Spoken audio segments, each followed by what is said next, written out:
face that way along the road.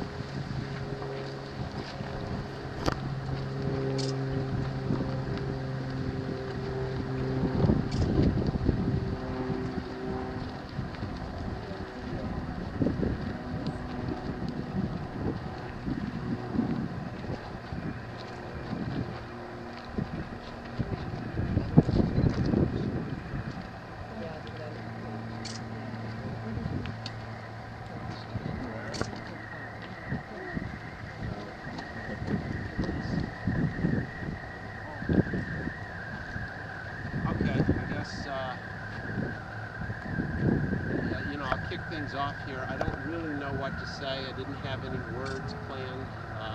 We're here this morning to honor the memory of John Beamsderfer, who passed away about 2 weeks ago on, I don't know what the official date of death was. I think it was March 6th, but it could have been the 5th. He was found in his home.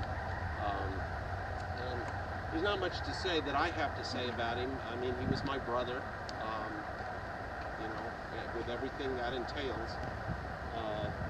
I think that he would probably like to be remembered and respected as a historian, well, of course as a decent human being, but he was very involved in history. It was a passion with him.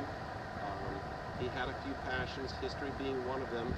As an offshoot of that, wargaming and all of that that entailed. He was a big war gamer, and it went beyond gaming. I don't know if you knew him, you knew how involved he was in it and how complex some of the games that he played actually were.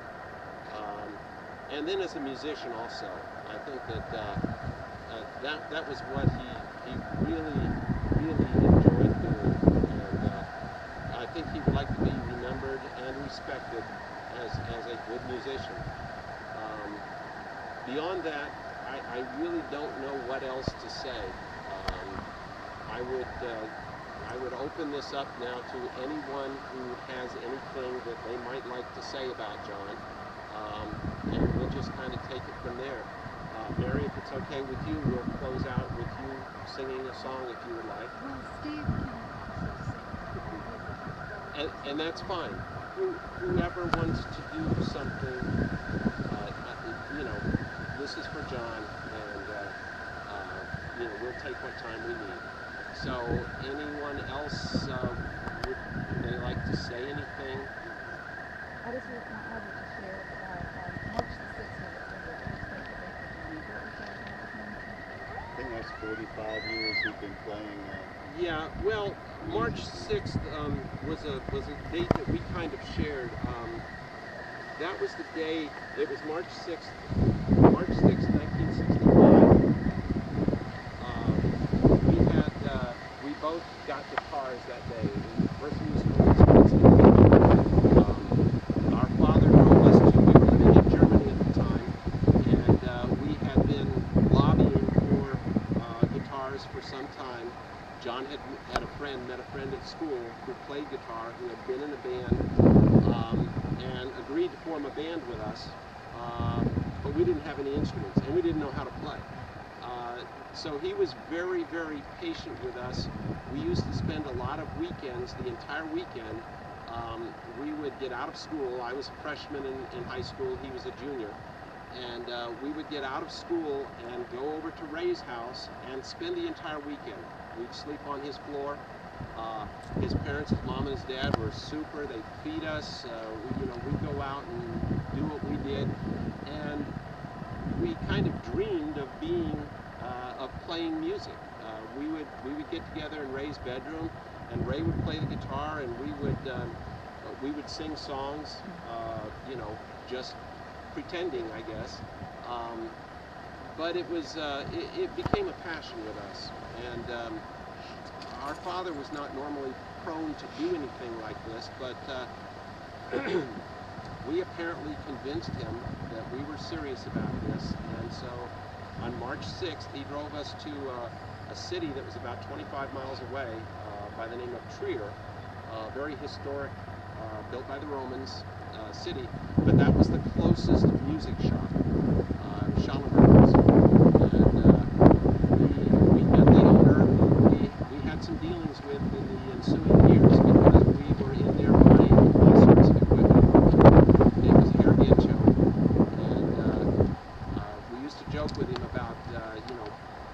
buying certain fixtures in his store, having paid for them with the amount of money that we had spent there.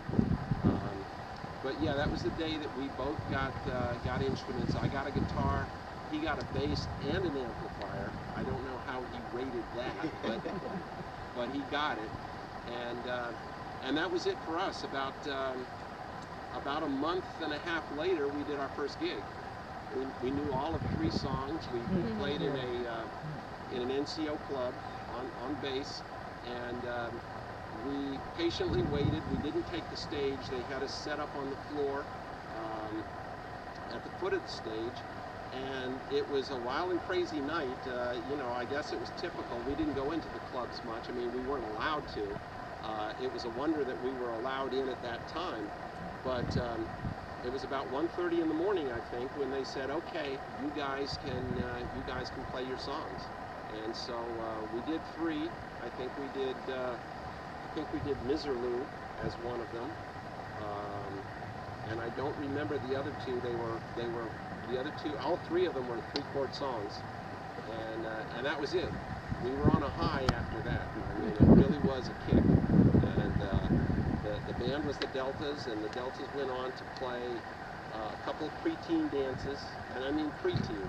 You know, they were probably 6th graders, and it was really funny because after those dances, the 6th graders would come up to us and ask us for autographs. We thought, this is crazy. I mean, we knew we didn't know how to play, and we knew that we weren't very good. But you played Miserlou. How do you pull that off? Well, the guitar player was good. I mean, I don't know what he was doing hanging around with us. You know, we didn't know anything. But I think that he had been in a local band and had been kicked out. I mean, there was some politics involved, and he just was looking to get another band back together. And he saw this as his best avenue. I would have thought maybe he could do better than this, but I'm glad he didn't. You know, I'm glad he stuck with us.